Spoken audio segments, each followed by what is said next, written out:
All right, what is going on, guys? Want to come back with a video today going over the phone mount setup I've had here. I've had a lot of people asking me in the videos, how do you have your phone mounted? What parts did you use?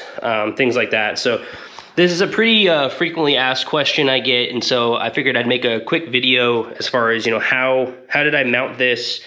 What pieces do you need and everything like that. So it's pretty simple once you get all the parts, and then it's a pretty quick install. So before we get into it, one of the benefits I'll say to this particular setup here versus some of the other ones where I've seen them on the triple tree and clamped and all that, with this, as you move the handlebars, this will not move. So that's one of the benefits. If you want to go with this type of setup, you can move the handlebars and your phone's going to stay straight on because it's in the bolt there, versus like a tied to like your triple tree or your handlebars or something like that. So yeah, so just kind of disclaimer there, if you're kind of deciding what you want to do. But anyway, so with this, there's basically, I want to say 4 different things you'll need. I will try and put these in the description or flash them up on the video with like a picture and everything you need, but it's not too expensive outside of the actual phone mount that you decide to go with. So to start with here, I have, this is a Ram ball bolt. You can get this from Amazon. So again, I'll try and flash it up or link it down below, but essentially this just replaces the OEM bolt that would be here and that would sit flush with the electronic steering dampener. So with that, one thing that's kind of crucial to keep in mind is there is a white, let me see if I can get on this side. There's a white spacer that's right here. So if you go to take this out, just kind of keep in mind, do not lose that spacer. That's crucial to have. And then one thing I also wanted to talk about was some people, when they do this, they forget that the steering dampener has some give into it. It's got some play. That's by design. You want that. That is because it's sitting on a ball right here. So that's why it has that free play. So if you didn't know it was like that, and then you go and change this and you recognize this, that's how it was to begin with. You didn't break anything. But like I said, just remember, don't forget the white spacer here. That's crucial, and do not lose that. If you have to order another one, it's just one more thing you have to kind of track down. So, but yeah, so basically you get the ball mount here from Ram, and to actually get the OEM piece out, you will need a T40 Secuity bit. See if I can get that in the camera there.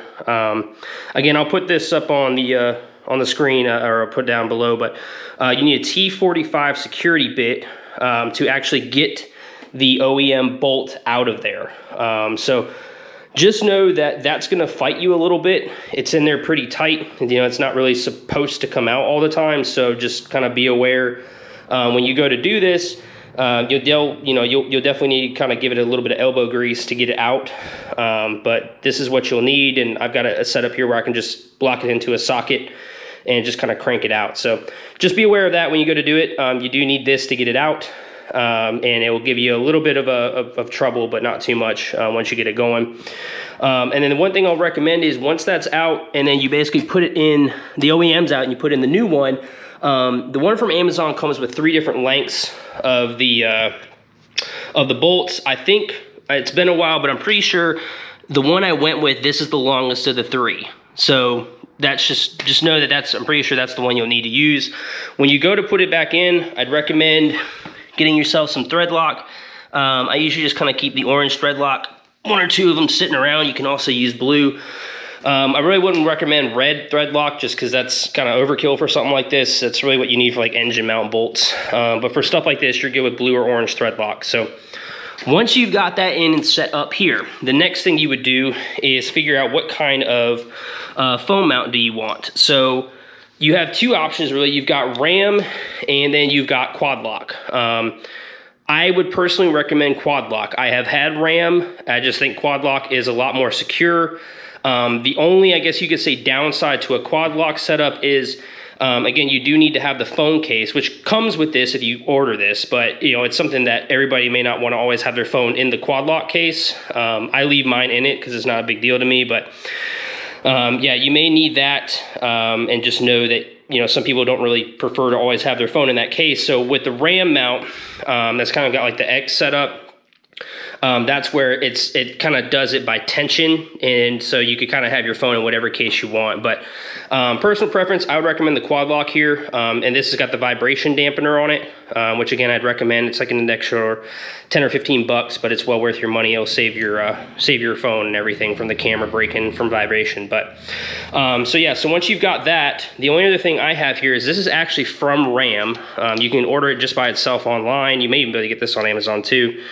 But it's basically just a ball connector here with your screw that just tightens it down. So the way you would do this is you'd basically put this on here, and then you would connect your phone to it and you tighten it down. So let me see if I can set this here at an angle and have it not roll away on me. So you basically just kind of set these here, put your ball mount in it, just start tightening it down just enough to where it's not going to fly out of it. And then from there, you can kind of angle it however you want.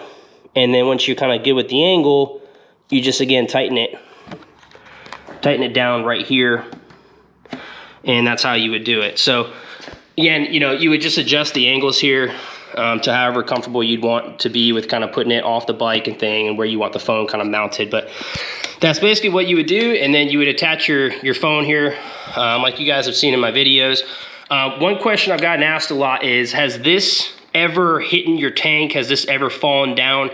I've been riding with this setup for a year now. This has never budged an inch. So it's extremely solid from my experience at the high speeds, going through the twisties.